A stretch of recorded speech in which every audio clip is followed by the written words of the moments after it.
Since the election, are we closer to China diplomatically? Look, I know there's been a trip that we've just seen with the Prime Minister, which is, I think, very odd to me that I see coalition members critical of the Prime Minister. I'm not being critical, I'm just asking No, you haven't. You're not a coalition member, by the way. I hope you're not. But anyway, you're an impartial party. Journalist. Dig away if you want. We have this government, the Prime Minister and the Foreign Minister and the Deputy Prime Minister and other ministers have stabilised this relationship. So stabilised is the first term, but is now about getting closer. Is this the aim of this trip? What do you mean by that? We're talking about an economic partner which... You know, if you talk to your Australian barley producers, wine producers, lobster producers, beef producers, you know, billions of dollars have been brought back into the Australian economy, stabilised the economy, our economic partnership with China. It's an important partnership. And the Prime Minister has been very clear. So ratchet up, we will cooperate. We will cooperate where we can. We'll disagree where we must. Ratchet up trade? Trade is a very important part of the relationship. Absolutely. And so to increase it, is that... really increase? Well, one would assume that any advances in trade and increase in trade is good. It's been mutually beneficial for both countries. It's beneficial for our exporters. It's beneficial for our economy. Well, it is. And that is exactly what has been happening. The criticism of the government is very, very odd and confusing because they are literally arguing that it's not a good thing that we have stabilised one of the most important economic relationships we have. One of the arguments put forward is this. When we were put in the diplomatic deep freeze by China, it hurt us economically.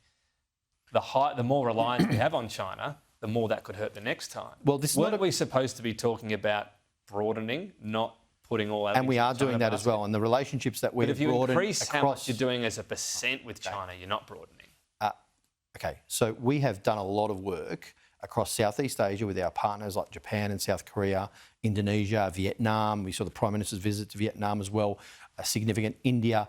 There is a broadening of relationships across the region, across the Indo-Pacific. The Australian government's doing what it needs to do to ensure the prosperity and stability of Australia as a trading nation. Now, are you really going to make an argument that it has to be an either-or? That if you increase and advance trade relations with a partner like China, somehow that's an either-or? It's not. You're also increasing our relations with other countries. Let me put the question to you. Should we be increasing the percent of trade we do with China compared to the rest of the world? Well, I mean, it depends on what you're talking about. If you're talking about certain types of exports, they go up and down all the time. It depends on circumstances, do we not need to be strategic about being too reliant? It's called supply and demand. Sure. So if there is a demand for products, you're opening up markets. That's what we're doing, not just in China, but in Vietnam, in Indonesia, with India. These are all happening at the moment. It is really interesting and kind of weirdly one-dimensional, these criticisms that we're getting from the coalition, because they think that it's just an either-or. It's not. It is a multifaceted effort when you talk about trade and diplomacy to enhance our relationships with countries. But you do get to a point where you can become too reliant on a country for trade. Well, we are diversifying, and we are doing that across Southeast Asia. Can I just ask you this? It came up in question time. The circumnavigation of Australia by a Chinese ship, was that a provocative act in your view? So the Prime Minister answered this question in question time, as you noted quite rightly. He pointed out that Australia does exercises with our allies and partners in the South China Sea in international waters. China does exercises in international waters that you just referred to. As long as it's within international law and the parameters of international law, that is a fundamentally important principle.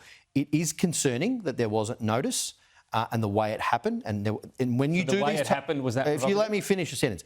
The way these things happen are important because you have to have transparency and give notice to other countries when you're doing these exercises. Okay. And that was rightly raised by the Prime Minister during his trip. Was it provocative the way it happened? Well, I was saying the Prime Minister, and there was concern by the government around the notice and the way it happened, and he raised that accordingly. Peter Khalil, thanks for your time. Thank you.